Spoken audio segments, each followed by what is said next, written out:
Eli Lilly just dropped a 7 billion hammer on the biotech space, acquiring Kelonia Therapeutics.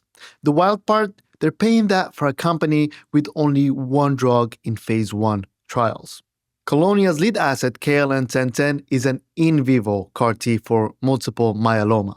Traditional CAR T is a logistics nightmare. You extract cells, ship them to a lab for weeks, and hit the patient with chemo first.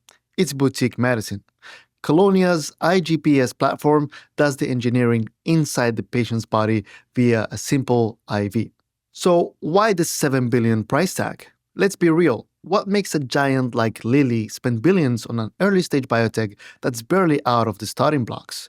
We're talking about a company that has only shown data for a handful of human patients. Listen to Kelonia's CEO Kevin Friedman at ASH 2025. He breaks down the technical pillars, explaining that this is not just a lucky drug, but a repeatable delivery engine. At Kelonia, we are very focused on three aspects. And we felt from the very beginning that these three aspects were critically important in order to be successful as an in vivo gene delivery platform. So first of all, the delivery potency must be very, very high so that we can keep dose levels as low as possible, which of course has obvious implications for safety, but also implications for manufacturing cost of goods. Second is specificity. Specificity being incredibly important with the obvious implications of safety, but we also believe one of the major advantages of our platform is the avoidance of drug sinks. The common lentiviral receptor that it uses to enter cells is called the LDL receptor.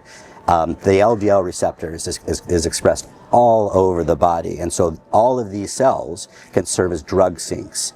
By avoiding binding to LDL receptor, which is a fundamental aspect of our platform technology, we avoid those drug sinks. So that specificity is both a safety advantage as well as an efficacy advantage. And the third point is manufacturability.